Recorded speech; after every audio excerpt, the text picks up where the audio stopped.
ಚುನಾವಣಾ ಬಾಂಡ್ ಯೋಜನೆ ವಿಚಾರವಾಗಿ ಪ್ರಧಾನಿ ನರೇಂದ್ರ ಮೋದಿ ವಿರುದ್ಧ ನಟ ಪ್ರಕಾಶ್ ರಾಜ್ ವಾಗ್ದಾಳಿ ನಡೆಸಿದ್ದಾರೆ. ಚುನಾವಣಾ ಬಾಂಡ್ ಯೋಜನೆ ಕುರಿತು 2 ಮೀಮ್ಗಳನ್ನು ಟ್ವಿಟ್ಟರ್ನಲ್ಲಿ ಪೋಸ್ಟ್ ಮಾಡಿರುವ ನಟ, ಶ್ರೀ ಶ್ರೀ ಶ್ರೀ ವಿಶ್ವಗುರು ವಸೂಲಿಗುರು ಮಹಾಪ್ರಭುಗಳೇ, ನಿಮ್ಮ ಮನ್ ಕಿ ಬಾತ್ ಕಾರ್ಯಕ್ರಮದಿಂದಾಗಿ ಯಾರಿಂದ ಎಷ್ಟು ವಸೂಲಿ ಮಾಡಿದ್ರಿ ಅಂತ ಹೇಳ್ತೀರಾ ಎಂದು ಲೇವಡಿ ಮಾಡಿದ್ದಾರೆ.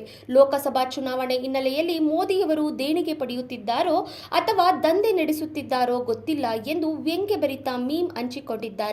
ಖುದ್ದು 12,000 ಕೋಟಿ ತಿಂದು ನಮಗೆ 2 ರೂಪಾಯಿ ಕೊಡ್ತಿದ್ದಾನೆ ಪಾಪಿ ಎಂದು ಮತ್ತೊಂದು ವ್ಯಂಗ್ಯ ಚಿತ್ರವನ್ನ ಪ್ರಕಾಶ್ ರಾಜ್ ಶೇರ್ ಮಾಡಿದ್ದಾರೆ.